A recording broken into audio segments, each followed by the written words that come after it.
क्या आपको पता है कि केदारनाथ मंदिर में आज भी भगवान शिव जी मौजूद है और केदारनाथ मंदिर 6 महीने तक बंद क्यों रहता है? क्या भगवान शिव इन 6 महीनों बाहर आते हैं? क्या है केदारनाथ तीर्थ धाम का रहस्य? आइए जानते हैं आज के इस वीडियो में। दोस्तों, आखिर क्या आप जानते हैं कि केदारनाथ मंदिर की दीवारों पर बनी इन पीली रेखाओं का रहस्य क्या है? यहाँ ऐसी कौन सी शक्ति है जिसके कारण मंदिर के 6 महीने तक बंद होने पर भी मंदिर के अंदर दिया जलता रहता है? क्या है ओम का जप करने पर कुंड में उठते बुलबुलों का रहस्य? अगर आप इन सभी रहस्यों के बारे में जानना चाहते हैं तो वीडियो में आखिर तक बने रहिएगा। दोस्तों, आज हम जिस मंदिर के इतिहास की बात करने जा रहे हैं वह है केदारनाथ मंदिर। ये मंदिर उत्तराखंड में स्थित है, जिसे बाबा भोलेनाथ का मंदिर कहा जाता है। इस मंदिर के निर्माण की बात की जाए तो कहा जाता है कि मंदिर का निर्माण सबसे पहले पांडवों ने करवाया। इसके बाद 8वीं शताब्दी में आदि गुरु शंकराचार्य ने इस मंदिर का जीर्णोद्धार करवाया, जबकि 10वीं शताब्दी में मंदिर के दोबारा बनवाने या मरम्मत करवाने के पीछे राजा भोज का हाथ है। दरअसल कहा जाता है कि राजा भोज ने 1076 से 1099 में इस मंदिर का पुनः निर्माण करवाया। कुछ विद्वानों का ऐसा मानना है कि राजा भोज ने अपने समय में कई मंदिर बनवाए। उन्हीं में से एक मंदिर है बद्रीनाथ। राजा भोज की बात करें तो उन्होंने मालवा की नगरी धार को अपनी राजधानी बनाकर यहाँ 8वीं शताब्दी तक राज्य किया। इसके अलावा उन्होंने एक नगर भी बसाया जिसका नाम भोजपुर रखा। ये नगर भोपाल के पास है। चलिए एक नजर मंदिर की संरचना पर डाल देते हैं। दोस्तों, आपको बता दें कि ये मंदिर उत्तराखंड का सबसे बड़ा शिव मंदिर कहलाता है और हिंदुओं का सबसे पवित्र स्थल भी। कहा जाता है कि यहाँ स्वयं भगवान शिव का वास है। मंदिर को बड़ी ही अद्भुत तरह से बनाया गया है। मंदिर को बनाने के लिए बड़े बड़े पत्थरों को आपस में जोड़कर एक स्ट्रक्चर जैसा दिया गया है। ये पत्थर भूरे रंग के होते हैं और मंदिर का चबूतरा 6 फुट ऊंचा बना हुआ है, जिसके ऊपर मंदिर बना हुआ है। और इसके अंदर की गुफा के बारे में बात करें तो वो सदियों पुरानी मानी जाती है और गुफा की चारों तरफ 4 खंभे बने हुए हैं। केदारनाथ का यह मंदिर 85 फुट ऊंचा, 187 फुट लंबा और 80 फुट चौड़ा है। इसकी दीवारें 12 फुट मोटी है और बेहद मजबूत पत्थरों से बनाई गई है। यह हैरानी की बात है कि इतने भारी पत्थरों को इतनी ऊंचाई पर लाकर तराश कर कैसे मंदिर की शक्ल दी गई होगी, क्योंकि उस जमाने में ना तो इतनी एडवांस टेक्नोलॉजी हुआ करती थी और ना ही हैवी वेट उठाने वाली भारी मशीनें जिनसे इन पत्थरों को उठाकर एक जगह से दूसरी जगह पर शिफ्ट किया जा सके। केदारनाथ मंदिर ये दर्शाता है कि उस जमाने में भी कलाकारों की कमी नहीं थी और यह मंदिर उस वक्त की कला का एक बेजोड़ नमूना है। आपको बता दें कि पत्थरों को एक दूसरे से जोड़ने के लिए इंटरलॉकिंग तकनीक का इस्तेमाल किया गया है। ये मजबूती और तकनीक ही मंदिर को नदी के बीचों बीच खड़े रखने में कामयाब हुई है। कहा जाता है कि केदारनाथ मंदिर समय समय पर गायब हो जाता है, लेकिन ऐसा क्यों, ये समझने के लिए वीडियो ध्यान से देखेगा।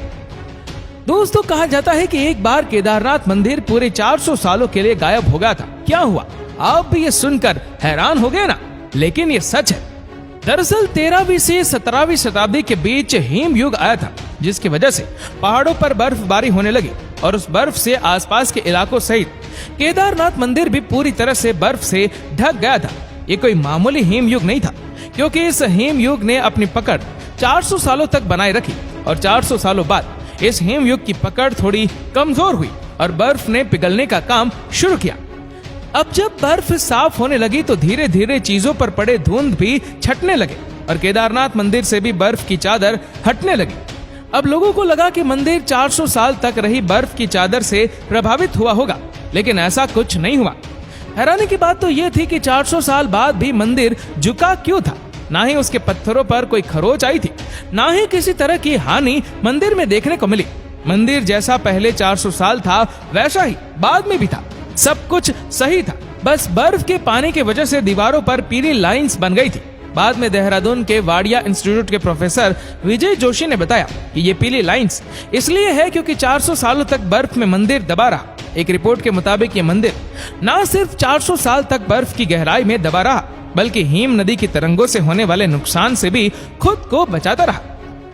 अब बात करते हैं उस आपदा की जिसने देश और दुनिया को हिलाकर रख दिया था। दरअसल 7 साल पहले यानी कि 2013 में इस शहर ने सबसे बड़ी आपदा झेली। तब 10,000 लोगों की मौत हो गई थी और कितनों का तो आज तक पता ही नहीं चला, जो अभी भी गायब बताए जाते हैं। और उस दिन भी रोज की तरह खूबसूरत दिन था जब सूरज घर की छत पर आकर पुकार रहा था। सुबह की वो लालिमा अच्छी लगने लगी थी।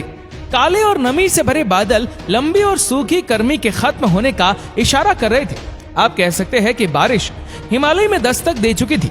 हल्की हल्की बारिश लोगों के चेहरे पर खुशी ला रही थी। गर्मी से होने वाली चुभन को बारिश ने शांत कर दिया था।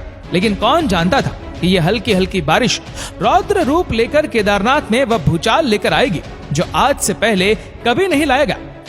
17 जून 2013 की वो काली रात जब केदारनाथ में यह हादसा हुआ, पता नहीं कब पानी का भयानक मंजर मौत का रूप लेकर आ गया, जिससे उठी बाढ़ ने चारों तरफ हाहाकार मचा दिया।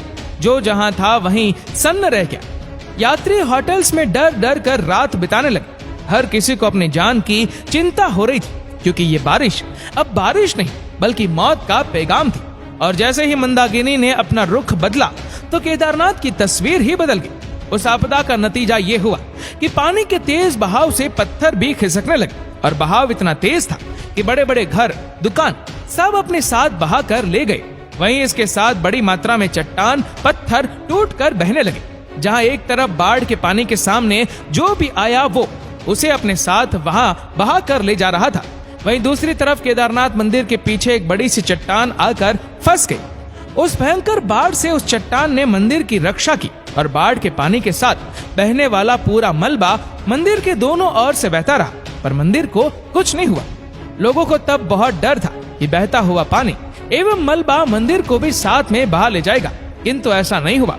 उत्तराखंड में आई इस बाढ़ में आसपास के अधिकतर क्षेत्र, स्थानीय लोग, दुकानें, होटल एवं तीर्थ यात्रियों की बड़ी बड़ी संख्या में हानि हुई। उस समय मानो मौत का सैलाब आया हुआ था। इन सब के बावजूद मंदिर के पीछे फंसी हुई चट्टान ने मंदिर को कुछ नहीं होने दिया। लोगों ने मंदिर के अंदर कई घंटों तक आश्रय लिया, जब तक कि भारतीय सेना ने उन्हें सुरक्षित स्थानों तक नहीं पहुंचाया।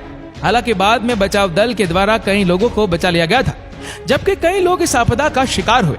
इस भयंकर तबाही में हजारों लोगों की जान चली गई, जबकि कई लोग इस आपदा का शिकार हुए। इस भयंकर तबाही में हजारों लोग लापता भी हो गए।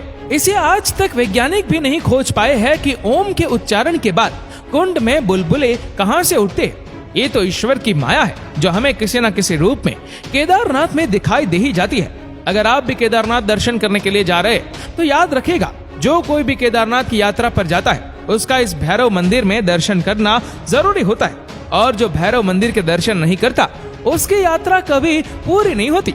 वैसे क्या आप कभी केदारनाथ मंदिर गए हैं या नहीं, हमें नीचे कमेंट करके जरूर बताएगा। और अगर आपको वीडियो अच्छा लगा हो तो इस वीडियो को लाइक करेगा, शेयर करेगा ज्यादा से ज्यादा लोगों तक। और ऐसी और भी इंटरेस्टिंग वीडियोस को यूट्यूब पर देखने के लिए नीचे कमेंट सेक्शन